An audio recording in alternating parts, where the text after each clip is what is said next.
Hey guys, hey, welcome to another vlog video. What are we talking about today? Today, I want to talk about trauma bonds. Trauma bonds. Because it's been heavy on my mind. Not heavy like that, but kind of somewhat heavy. The trauma bonds that we kind of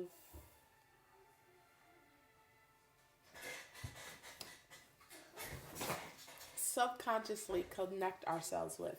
If I can get my vernacular together, that would be great. Trauma bonds are relationships that we subconsciously tie ourselves to. And more so than not, they are usually revolved around some sort of trauma, hence the term trauma bond.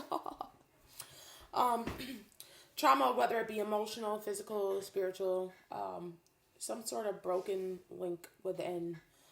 So we look to bridge that gap through another, materializing the same trauma over and over and over again.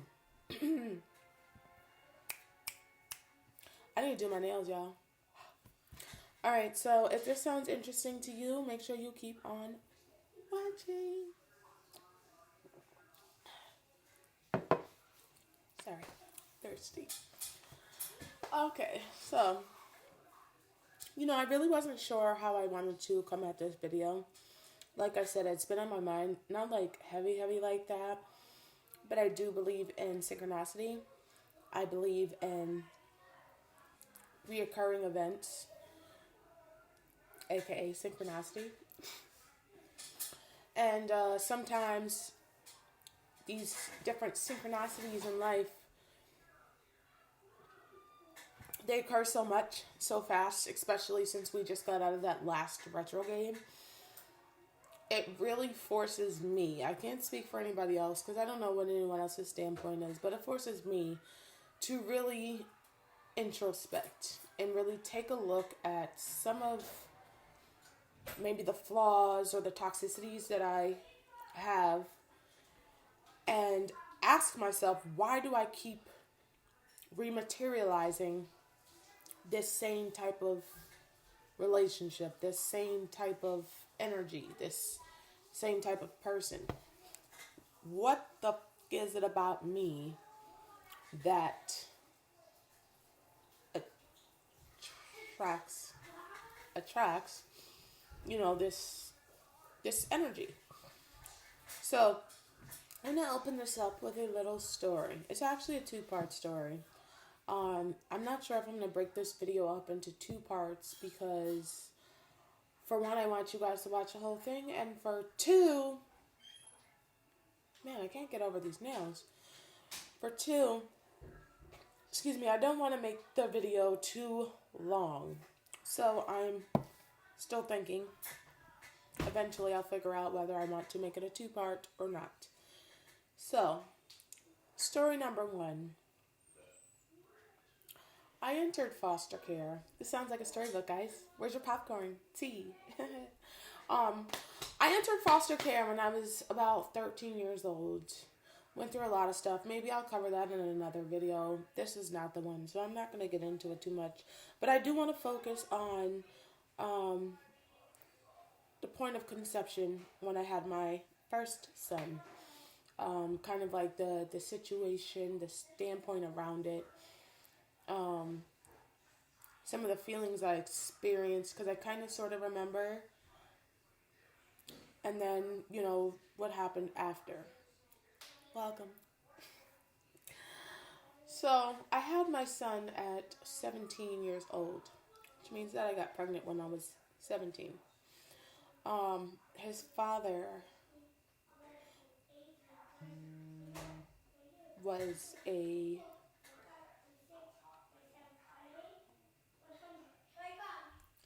wonderful, amazing man who was experienced in sales. He wasn't wonderful, nor was he amazing, but he was experienced in sales. One second. Sorry for the slight interruption. Anyways, yeah, so he was a master salesman. And when we first met, I was a runaway. So naturally, I gravitated toward, not naturally, oh my God, I sound like a gold. No. I was young and stupid. That's what it was. Anyways, we ended up spending a lot of time together in the trap house. Sorry guys, my shirt's starting. Spent a lot of time together in the trap house, and shortly thereafter, my firstborn son was conceived. He wasn't born yet, but you guys get the message. I'm falling apart. I'm losing it. And I remember when I first informed him that I was pregnant, he told me that I was not good enough to breed anything of his blood. And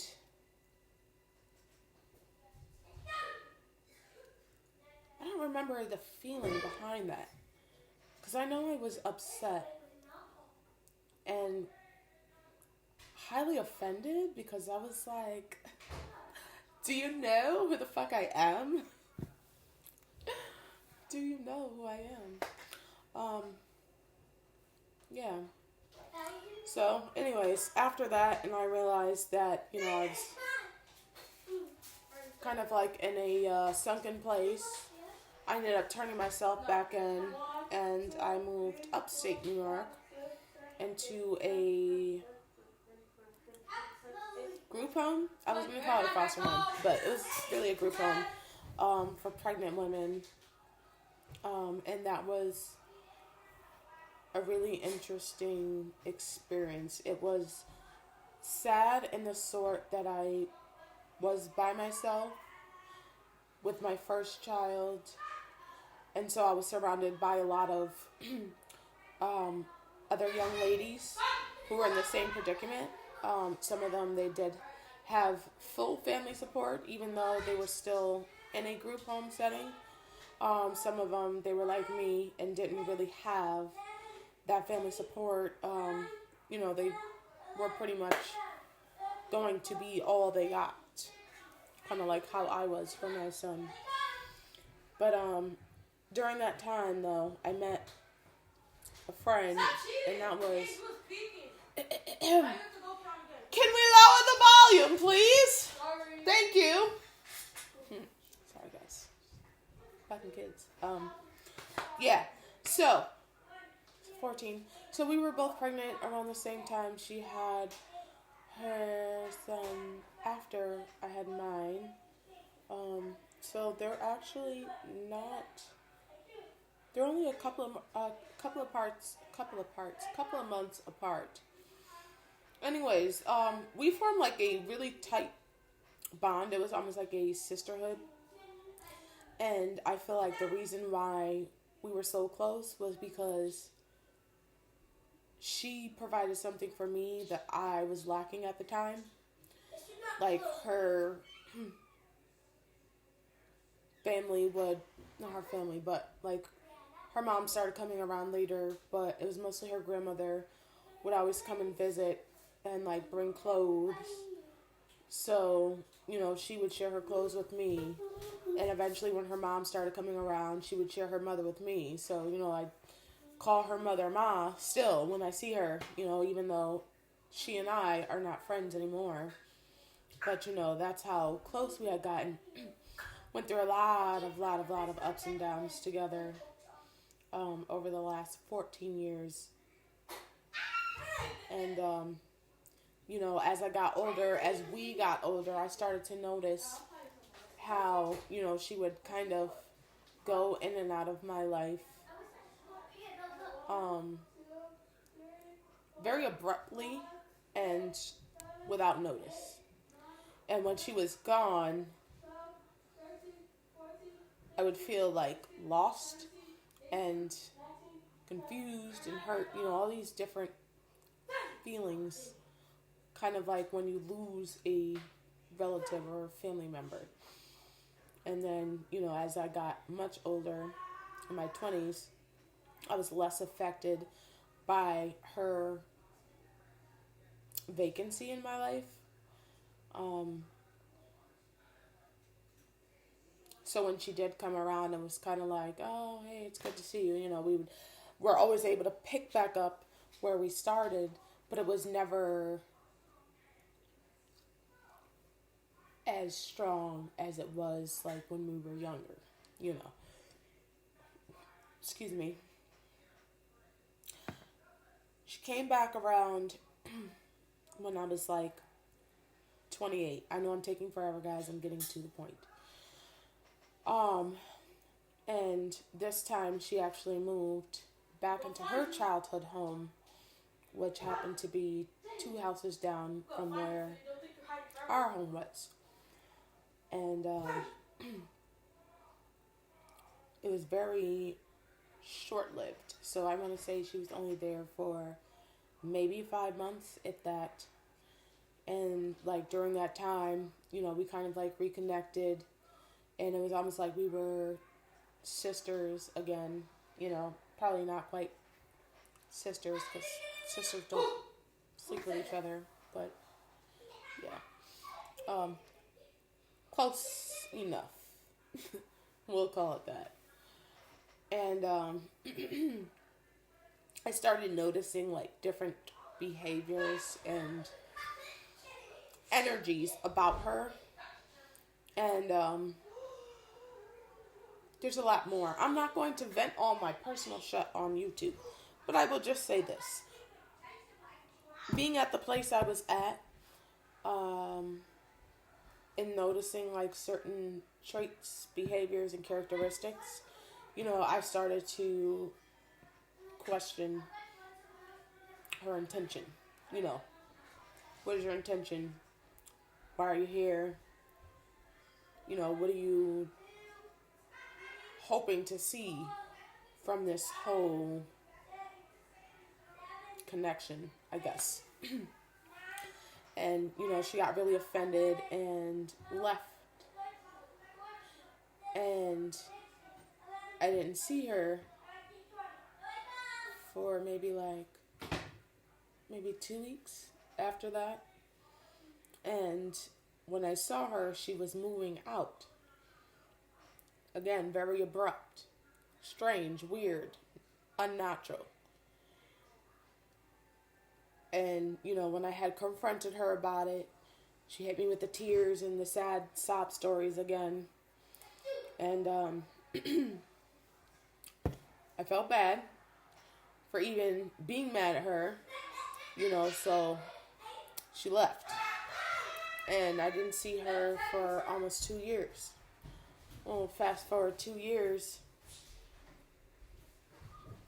she ends up messaging me on Facebook at the most convenient of times. If anyone hasn't already watched any of my previous videos, please feel free to go back and watch. I'll talk about the infidelity that was occurring within my marriage. And, you know, her message was more or less pertaining to my husband, and I guess how he was kind of trying to pursue her.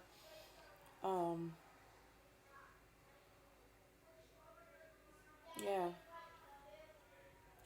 So that was really heartbreaking, and I should have been mad, and I should have wanted to knock his and her teeth down their throats. But instead, I invited her over because I wanted to see how, you know, they interacted together. I wanted to see what type of energy was coming off of this, you know, alleged accusation. And I pretty much got what I was looking for as far as, you know, knowing who was telling the truth and who was lying. And I feel like, you know, ultimately they're both lying. As a so-called best friend, to hold that type of information, you know, at all is, excuse me, it's crazy. I've never been that type of person, but then again, I don't hang around my friends and their spouses because I'm never allowed to get that close. So that should have told me something right there. For two, to hold it for 2 years, and then, you know, I look on your Facebook and you're taunting me, but you're throwing subs, you know, that opened my eyes to two things. It opened my eyes to the fact that the relationship between she and I was done, because once you start doing something outside of the spectrum that even I'm not capable of, and I'm capable of a lot of shit, I just don't do a lot of shit. You know what I mean? Like, one of my biggest attributes is that I'm loyal. Sometimes loyal to a fault, especially to friends. There are multiple times that I have probably put myself in harm's way for a friend. You know what I mean? Knowing that I have kids and have a husband, you know, I try to reflect out what I want to attract back. But maybe there's something in that that's not right, because if that was true, then I would be attracting that same type of person back. So maybe there was something not right with me. Not saying I'm taking the fault for this bitch being shady, because I'm not. You know what I mean? That's not what I'm saying. I'm looking at it from a different perspective. It's a whole different perspective. You know, so as far as what she signified for me was that need for acceptance, I guess, to be not even valued,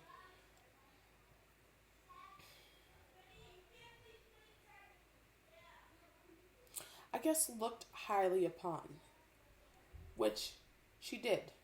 You know what I mean? The same way I did for her, just in different ways. So, after the whole ordeal, I decided to cut ties with her indefinitely. And a lot of people that know me, they're automatically like, oh, yeah. You say that all the time. But I absolutely mean it, and I know that I mean it because I feel it this time. I am noticing that I'm starting to attract more healthier energies into my vicinity. People that are better for me, that fit my well-being, and I do the same for them, and not just because we had a history or past together. You know what I mean? Not just because we've known each other for, 14 plus years, because that has already proven so many times that it doesn't matter how long you know someone. You can know someone forever and not really truly know them. You know what I mean? Like, they can start coming out with all sorts of crazy behaviors and characteristics that you would have never, ever thought that you would see a day in your life. And, that's just what it is. But on that note, I'm going to make this a part 2. This is part 1 of part 2. Because this is already 13 minutes and it's already longer than what I wanted to make it. So if you guys enjoyed this video, please make sure you like, comment, subscribe. Like, comment, subscribe. Hit the notification bell. And hey, if you know someone that might be going through something similar as far as a trauma bond, and it's just unhealthy, share the video. It might help someone. Alright? Deuce.